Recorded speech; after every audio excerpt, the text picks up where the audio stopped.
नमस्कार दोस्तों, स्वागत है आप सभी का ओनली लाइब्रेरी एजुकेशन के ऑफिशियल यूट्यूब चैनल पे।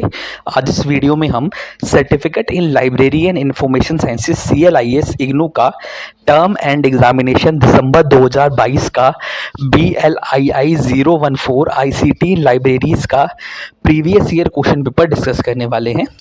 इससे पहले मैंने काफ़ी सारे प्रीवियस ईयर क्वेश्चन पेपर इसी कोर्स कोड के अपलोड कर दिए हैं, जिसकी मैंने एक पूरी प्लेलिस्ट बना दी है, जिसका लिंक आपको डिस्क्रिप्शन में देखने को मिल जाएगा। आप वहाँ पे जाके पूरा बहुत सारे प्रीवियस ईयर क्वेश्चन पेपर इसी कोर्स कोड के जाके देख सकते हैं। बिना किसी देरी के हम बढ़ते हैं अपने पहले क्वेश्चन की तरफ, जो कि है Tim Berners Lee is closely associated with. तो वेब 1 या फिर खाली जो वेब या www था उनसे वो एसोसिएट करते हैं, तो इसका आंसर हो जाएगा वेब 1.0। सेकंड क्वेश्चन है which computer is deemed to be the fastest computer. तो जाहिर सी बात है सुपर कंप्यूटर जो है वो फास्टेस्ट कंप्यूटर है। इसमें जो परम 8000 है, परम 8000 जिसको कहते हैं, वो इंडिया में डेवलप किया गया पहला सुपर कंप्यूटर है, तो आप ये भी याद रखिएगा। थर्ड क्वेश्चन है ट्रू एंड फॉल्स। अब आपके एग्जामिनेशन में अब से जो हो रहे हैं या अभी जो आपके होने वाले हैं उसमें ट्रू फॉल्स नहीं पूछे जाते हैं, लेकिन फिर भी अगर आपको दिए हुए हैं तो आपको ये सब क्वेश्चन पढ़ लेने चाहिए, चांसेस हैं आने के, लेकिन आते नहीं हैं अब आपके एग्जामिनेशन में। हम बात कर लेते हैं, जो थर्ड क्वेश्चन है वो है the topology of the internet is loosely hierarchical. तो जी बिल्कुल, वो हायरार्कियल रहता है, लूजली हायरार्कियल रहता है जो टोपोलॉजी आपकी रहती है। जैसे कि आप स्टार टोपोलॉजी की बात करें, मैश टोपोलॉजी की बात करें, ठीक है, और भी बहुत सारी टाइप की टोपोलॉजी होती है, बस टोपोलॉजी होती है, ठीक है, वो सारी की सारी जो है वो लूजली हायरार्कियल होती है। हम बात कर लेते हैं अपने फोर्थ क्वेश्चन की, इर्रिस्पेक्टिव ऑफ इट्स टाइप और size the basic housekeeping functions of a library may be grouped as. तो कौन कौन से फंक्शन है, तो एक्विजिशन, प्रोसेसिंग, सर्कुलेशन या यूज़ या सर्कुलेशन, और मेंटेनेंस, मतलब पहले एक्वायर करना, उसको प्रोसेस करना, ठीक है, फिजिकल प्रोसेसिंग करना, टेक्निकल प्रोसेसिंग करना, ठीक है, उसके बाद इसका आ जाएगा सर्कुलेशन, सर्कुलेट करना, मतलब बुक बोरोवर को इशू करना, ठीक है, और फिर उसको मेंटेन भी करना। तो ये चारों बेसिक हाउसकीपिंग फंक्शन होते हैं। फिफ्थ क्वेश्चन है in how many languages Libre office interface is available. तो 40 लैंग्वेजेस में अवेलेबल है, डायरेक्ट आपकी बुक से उठाया हुआ क्वेश्चन है ये। सिक्स क्वेश्चन है ट्रू एंड फॉल्स का ही क्वेश्चन है, जैसे मैं बता चुका हूँ कि ट्रू फॉल्स नहीं आते हैं अब। RAM provides regulated direct power to power at the several voltages required by the motherboard and the accessories. तो रैम कैसे डायरेक्ट पावर प्रोवाइड कराएगा, रैम नहीं बल्कि जो SMPS होता है जिसको आप कहते हैं स्विच मोड पावर सप्लाई, वो पावर सप्लाई प्रोवाइड कराता है आपको। तो ये इसका आंसर फॉल्स हो जाएगा। सेवंथ क्वेश्चन की तरफ बढ़ रहे हैं, subject specific web search engine are known as. तो subject specific search engine known as subject gateways. तो ये इसका आंसर हो जाएगा, सब्जेक्ट स्पेसिफिक सर्च इंजन को क्या कहते हैं, सब्जेक्ट गेटवेज कहते हैं। एट्थ क्वेश्चन है search engine are automated programs called robots और crawlers to scan the web for sites. तो बिल्कुल सही है, सर्च इंजन एक ऑटोमेटेड प्रोग्राम है जो कि इसको हम रोबोट कहते हैं, जो कि स्कैन करता है वेबसाइट्स को और आपको इन्फॉर्मेशन फेच करके देता है। तो ट्रू इसका आंसर हो जाएगा। Dash is usually comprises library maps, layouts and floor plans, library department and photographic view of the collection and services। तो virtual tour of a library, जब virtual tour करेंगे आप लाइब्रेरी का, तो मैं लाइब्रेरी में कहाँ कौन सा फ्लोर है, फ्लोर पे कौन सी बुक्स कहाँ कहाँ रखी हुई हैं, ठीक है, मतलब पूरा जो फ्लोर का नक्शा है, लेआउट है वगैरह, उन सब की इन्फॉर्मेशन आपको लाइब्रेरी के वर्चुअल टूर में। वर्चुअल टूर सिर्फ लाइब्रेरी का नहीं होता बल्कि कैंपस के वर्चुअल टूर भी होते हैं, जो बहुत सारी यूनिवर्सिटीज़ होती हैं वो भी अपने वर्चुअल टूर कंडक्ट करती हैं, जिसमें आप घर पे बैठे बैठे भी या फिर वहाँ पे भी उनके सिस्टम्स रहते हैं, वहाँ पे भी एक रूम में बैठ के पूरा वर्चुअल टूर एंजॉय कर। ठीक है, तो ये था इसका आंसर, वर्चुअल टूर। हम बढ़ते हैं अपने अगले क्वेश्चन की तरफ, जो कि है 10th question, LibreOffice suite components includes dash formula editing. तो math formula, LibreOffice suite के कंपोनेंट है मैथ, इंस्ट्रक्शन, ड्राइंग और पेंटिंग इसमें फार्मूला एडिटिंग के लिए यूज़ नहीं की जाती, जब बल्कि मैथ जो है उनका वो यूज़ किया जाता है। हम बात करते हैं अगले क्वेश्चन की, जो कि है 11th question, in LibreOffice base, मतलब डाटाबेस, बेस का मतलब हो गया database, component is use for creation of database. तो डाटाबेस इसका आंसर हो जाएगा। 12th क्वेश्चन है LibreOffice includes PDF and dash export capabilities. ये आपकी बुक से उठाया हुआ क्वेश्चन है। फ्लैश एक्सपोर्ट कैपेबिलिटीज इसका आंसर हो जाएगा फ्लैश। 13th क्वेश्चन है in which section of the library will you find the document file and the borrower file.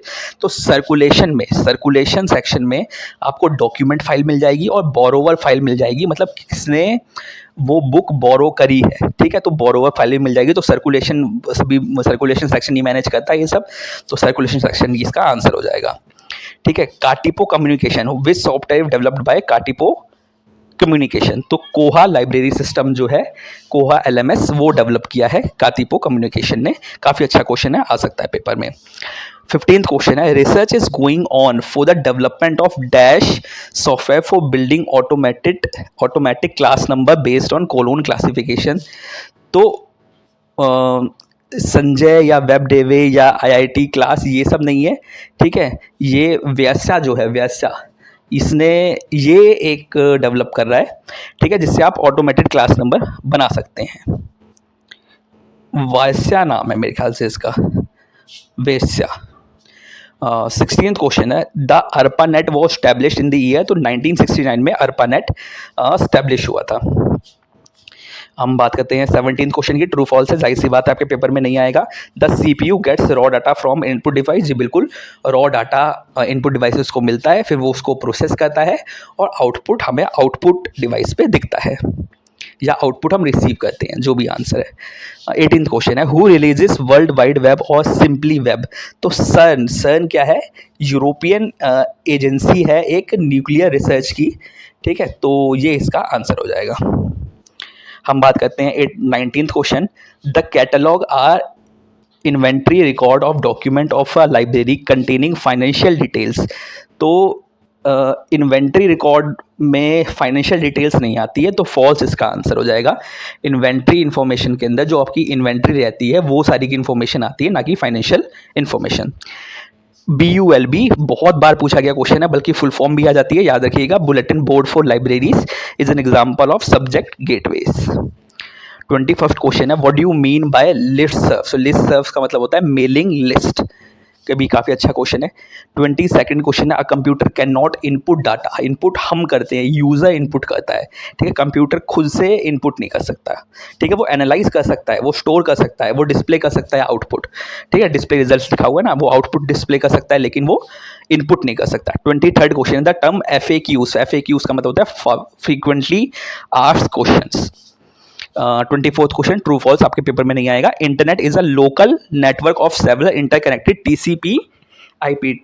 TCP/IP मतलब ट्रांसमिशन कंट्रोल प्रोटोकॉल और इंटरनेट प्रोटोकॉल नेटवर्क्स। तो जी बिल्कुल नहीं, लोकल नेटवर्क नहीं है, बल्कि वर्ल्ड वाइड नेटवर्क है ये, तो फॉल्स हो जाएगा। 25th क्वेश्चन है identify the protocol used for transferring files from web server into a browser window to view a web page. तो HTTP यानी कि हाइपर टेक्स्ट ट्रांसफर प्रोटोकॉल का यूज़ करते हैं, ठीक है। वेब सर्वर से ब्राउज़र में और व्यू करने के लिए हाइपर टेक्स्ट ट्रांसफ़र प्रोटोकॉल। जब वेबसाइट वगैरह पे जाते होगे तो आपको दिखता भी होगा HTTP लिखा हुआ। 26 क्वेश्चन है among the following identify the LMS developed by DESIDOC and under NISSAT project. तो कैटमैन डेवलप किया था, ठीक है। डेसी डॉग जो है ये दिल्ली में इनका जो हेड ऑफिस की बात करें, ठीक है, DRDO का है ये, ठीक है। तो डेसी डॉग इसका आंसर हो जाएगा, कैटमैन। 27th क्वेश्चन है dash is the prime method of providing access to the collection of library. तो कैटलॉगिंग है, कैटलॉगिंग की मदद से आप पूरे जो कलेक्शन है लाइब्रेरी का उसका एक्सेस आपको मिल सकता है। In which era of library automation did OPAC emerge as a replacement of traditional card catalogue. तो सेकेंड एरा जो था वहाँ पे ओपेक यानी कि online public access catalogue develop हुआ था, जो कि ट्रेडिशनल कैटलॉग को जिसने रिप्लेस कर दिया था, ट्रेडिशनल कार्ड्स को रिप्लेस कर दिया था। 29th क्वेश्चन है dash is a small computer based on microprocessor technology. तो माइक्रो कंप्यूटर, जैसे कि माइक्रो प्रोसेसर टेक्नोलॉजी में माइक्रो कंप्यूटर के अंदर होती है microprocessor technology. 30th question है dash are known as open ended collaborative group sites permitting group collaboration across the internet. तो विकीज, जो विकीपीडियाज होते हैं आपके, वो ही होती है open ended collaborative group sites. 31st question है, dash is most common way for mass email communication and discussion. तो लिस्ट सर्व्स, अभी हमने इससे पहले क्वेश्चन भी आया था कि लिस्ट सर्व्स क्या है, तो मेलिंग लिस्ट होती है ये, और ये मास ईमेल भेजने के लिए यूज़ करी जाती है। 32nd क्वेश्चन है, a small piece of purposely send data stored in a user's web browser is known as. तो कुकी जो होता है आपके पेपर में भी नहीं, और पेपर में तो आएगा ही, लेकिन आप कभी वेबसाइट वगैरह पे जाते होंगे तो एक्सेप्ट करने को बोलता होगा कि कुकीज़ एक्सेप्ट कीजिए आप, तो ये वही कुकी है। 39th क्वेश्चन है, the dash is a standard for transferring files from one computer to another using internet protocols. तो FTP यानी कि फाइल ट्रांसफ़र प्रोटोकॉल इसका आंसर हो जाएगा। आई थिंक ऊपर मैंने FT की नहीं, वो TCP की फॉर्म बताई थी, वहाँ TCP की है ट्रांसमिशन कंट्रोल प्रोटोकॉल TCP, और इसकी है FTP की file transfer protocol. 40th question है, true and false, the telnet protocol allows remote log in to the server from the PC। तो बिल्कुल सही है, टेलनेट प्रोटोकॉल अलाउ करते हैं, तो ट्रू इसका आंसर हो जाएगा।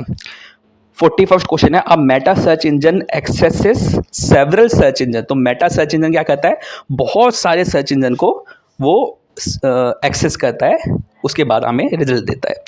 42nd क्वेश्चन है, the web resources are accessible as virtual resources in the virtual world of the internet. तो बिल्कुल ट्रू है, ठीक है, वेब रिसोर्सेज एक्सेसिबल होते हैं एज वर्चुअल वर्ल्ड में, ठीक है, ओवर द इंटरनेट, बिल्कुल सही आंसर है, ट्रू। 43rd क्वेश्चन है, the web resources can be accessed dash online over the internet. तो 24/7 मतलब हमेशा कभी भी 24 घंटे 7 दिन आप कभी भी एक्सेस कर सकते हैं, तो इसका आंसर हो जाएगा वेब रिसोर्सेज को ओवर द इंटरनेट, तो 4th इसका आंसर हो जाएगा। 44th क्वेश्चन है, an online catalogue of a library of the web, जो कि है इंटरनेट, इज नोन एज, तो web OPAC, web online public access catalogue. LISA क्या है, लीज़ा है library and information science abstract. ऐसे डायरेक्टली क्वेश्चन भी आ जाता है लीज़ा की फुल फॉर्म, तो library and information science abstract जो है वो क्या है, वो एक डाटाबेस है, तो डाटाबेस इसका आंसर हो जाएगा। 45th क्वेश्चन है आपका, discipline specific web search engine are known as. तो सब्जेक्ट गेटवेज कहते हैं, ठीक है, discipline specific web search engine को। ई ज्ञान कोश क्या है, तो इंस्टीट्यूशनल रिपोजिटरी है, इंस्टीट्यूशनल, जैसे कि इग्नू की ई ज्ञान कोश किसकी है इंस्टीट्यूशनल रिपोजिटरी, तो ये है आपकी इग्नू की। अगर आपको स्टडी मटेरियल नहीं है आपके पास, तो वो भी आप इग्नू ई ज्ञान कोश की ऑफिशियल वेबसाइट से जाके डाउनलोड कर सकते हैं।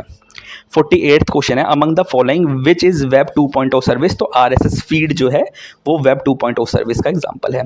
Select the source for an extensive literature search. तो बिब्लियोग्राफिक डाटाबेसिस का आंसर हो जाएगा, ठीक है, इसमें एक्सटेंसिव लिटरेचर सर्च हम कर सकते हैं, बहुत ज़्यादा मात्रा में हमें ज़्यादा जानकारी मिल जाती है।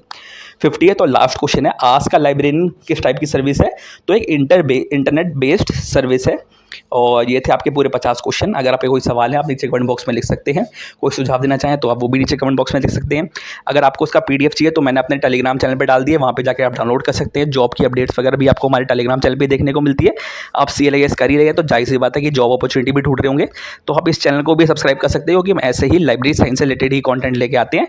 ये चैनल स्पेसिफिकली लाइब्रेरी साइंस के लिए ही बनाया गया है। और यहाँ तक वीडियो देखिए तो वीडियो को लाइक करे बिना मत जाइएगा। यहाँ तक वीडियो देखने का आपका बहुत बहुत धन्यवाद।